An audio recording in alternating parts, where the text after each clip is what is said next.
C'est un reportage d'Emmanuel Debiève. Donc l'aile se pose comme ça sur l'avion.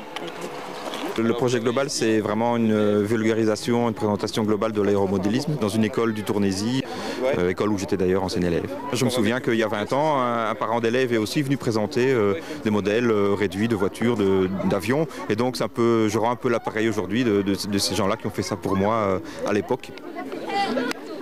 C'est l'association d'aéromodélisme de Belgique qui a financé l'opération. Donc ils ont pu avoir le planeur pour 1 € au lieu de 20 €. Et puis en classe, au cours de technologie, on a monté le planeur. On a pu voir aussi une présentation sur PowerPoint avec comment ça se fait qu'un planeur vole. Donc on a déjà pu introduire des forces de physique, etc. Donc ça a introduit plusieurs cours comme ça. Donc c'était un projet global.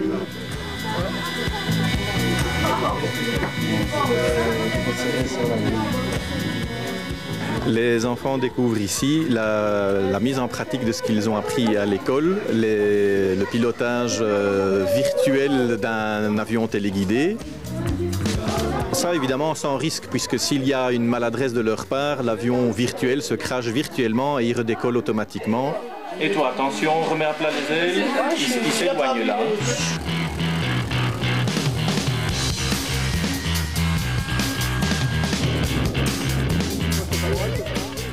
Comme je commençais déjà avant à m'amuser avec des petits avions, je pense que je vais me lancer à en faire des plus en plus gros en fait. Et puis peut-être un jour avoir mon propre avion radiocommandé. Regarde, tu peux essayer. Faisons une boucle. Regarde, je trouve que voir un avion voler, c'est beau quoi en fait.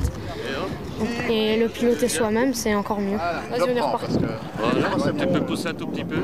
Attention, on va venir un peu plus bas quand même pour avoir une meilleure visibilité. Voilà, et dans un premier temps, on va s'éloigner comme ça, la gauche et la gauche et la droite et la droite. À toi l'avion. Allez, vive vers la droite. Alors comment est-ce qu'il se débrouille? Bon, ça va, au début, la réaction normale, en principe, c'est pas possible, je n'y arriverai jamais, cet avion fait ce qu'il veut et pas ce que moi je veux.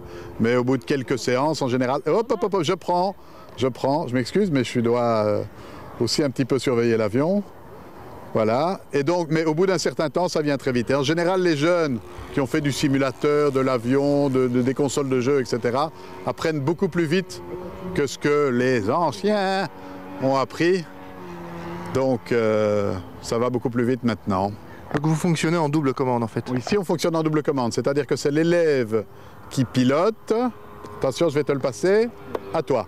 Et par le jeu d'un petit interrupteur ici, si je vois que l'avion est en danger ou que l'élève est complètement perdu, à ce moment-là, je peux reprendre et piloter moi-même. Pas de danger de casse? En principe, non. S'il y a un danger de casse, hop, je reprends, voilà. S'il y a un danger de casse, c'est moi qui ai fait une faute. Est-ce qu'il y a encore quelqu'un qui veut piloter? Ouais, moi, bien. Eh ben c'est trop tard parce que de toute façon, hop, on est dans les champs, voilà, il n'y a plus de carburant. Tiens, tu ramènes les radios sur la table, je vais les couper. Et voilà. C'est aussi un sport.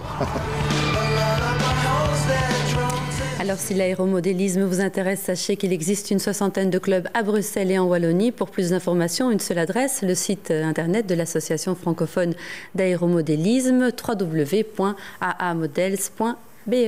Et on retourne à AutoWorld, transformé pour l'occasion en Avion World, rejoindre en direct Jacques Gray qui a pris les commandes. Cela dit, en cas de crash, Jacques, vous n'allez pas tomber de bien haut. J'ai pas vraiment pris les commandes, mais on est